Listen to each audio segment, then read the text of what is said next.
नमस्कार दोस्तों, आज हम आपके सामने नवरात्रि की कथा लेकर आए हैं। प्राचीन समय में राजा सुरथ नाम के एक राजा थे। राजा प्रजा की रक्षा में उदासीन रहने लगे। परिणाम स्वरूप पड़ोसी राजाओं ने उन पर चढ़ाई कर दी। राजा सुरथ की सेना भी शत्रु से मिल गई थी। परिणाम स्वरूप राजा सुरथ की हार हुई और वह जान बचाकर जंगल में भाग गए। उसी वन में समाधि नामक एक बनिया अपनी स्त्री और संतान के दुर्व्यवहार के कारण निवास करता था।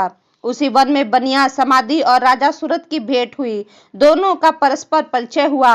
वे दोनों घूमते घूमते महर्षि मेधा के आश्रम में पहुंचे।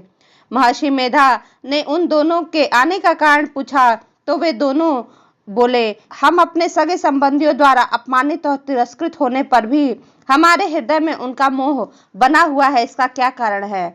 महर्षि मेधा ने उन्हें समझाया, मन शक्ति के अधीन होता है और आदि शक्ति के अविद्या और विद्या दो स्वरूप है। विद्या ज्ञान स्वरूप है और अविद्या अज्ञान स्वरूप है। जो व्यक्ति अविद्या अज्ञान स्वरूप जो व्यक्ति अविद्या के आदिकरण रूप में उपासना करते हैं, वे विद्या स्वरूप प्राप्त होकर मोक्ष प्रदान करती हैं। इतना सुनकर राजा सुरथ ने प्रश्न किया कि हे महर्षि, देवी कौन है? उनका जन्म कैसे हुआ? महर्षि बोले, आप जिस देवी के विषय में प्रश्न पूछ रहे हैं वह नित्य स्वरूपा और विश्व व्यापिनी है। उसके बारे में ध्यान पूर्वक सुनो। कल्पांत के समय भगवान विष्णु क्षीर सागर में अनंत शैया पर शयन कर रहे थे। तब उनके दोनों कानों में मधु कैटभ नामक वे दोनों विष्णु के नाभि कमल से उत्पन्न ब्रह्मा जी को मारने के लिए दौड़े। ब्रह्मा जी ने उन दोनों राक्षसों को देखकर विष्णु जी की शरण में जाने की सोची, परंतु भगवान विष्णु उस समय सो रहे थे। तब उन्होंने भगवान विष्णु को जगाने के लिए उनके नयनों में निवास करने वाली योग निद्रा की स्तुति की। परिणाम तमोगुण अधिष्ठात्री देवी भगवान विष्णु के नेत्र, नासिका, मुख तथा हृदय से निकलकर ब्रह्मा जी के सामने उपस्थित हो गए। योग निद्रा के निकलते ही भगवान विष्णु उठकर बैठ गए। भगवान विष्णु और उन राक्षसों में 5000 साल तक युद्ध चलता रहा। अंत में मधु और कैटभ दोनों राक्षस मारे गए। ऋषि बोले, अब ब्रह्मा जी की स्तुति से उत्पन्न महामाया देवी की वीरता तथा प्रभाव का वर्णन करता हूँ, उसे ध्यान से सुनो। अब ब्रह्मा जी की स्तुति से उत्पन्न महामाया देवी की वीरता तथा प्रभाव का वर्णन करता हूँ, उसे ध्यान से सुनो। एक समय देवताओं के स्वामी इंद्र तथा दैत्यों के स्वामी महिषासुर में सैकड़ों वर्षों तक घनघोर युद्ध हुआ। इस युद्ध में देवराज इंद्र की पराजय हुई और महिषासुर इंद्रलोक का स्वामी बन बैठा।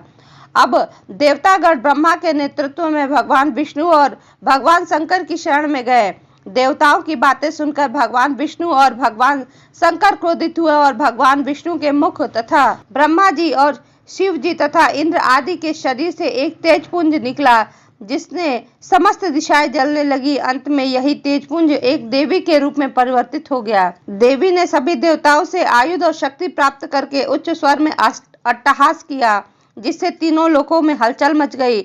महिषासुर अपनी सेना लेकर इस सिंहनाद की ओर दौड़ा। उसने देखा कि देवी प्रभाव से तीनों लोगों को आलोकित कर रही थी। महिषासुर की देवी के सामने एक भी चाल सफल नहीं हुई। वह देवी के हाथों मारा गया और आगे चलकर यही देवी शंभु और निशंभ राक्षसों का वध करने के लिए गौरी के रूप में अवतरित हुई। महर्षि मेधा से उपरोक्त व्याख्या सुनकर राजा सुरथ और बनिया से देवी स्तवन की विधिवत व्याख्या की।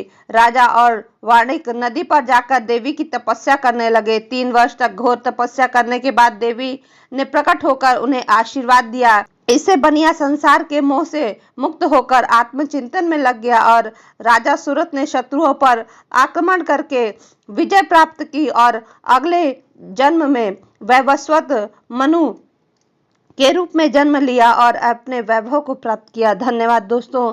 यदि आपको नवरात्रि की यह कथा अच्छी लगी हो तो प्लीज़ इसे लाइक, शेयर, सब्सक्राइब करना ना भूलें।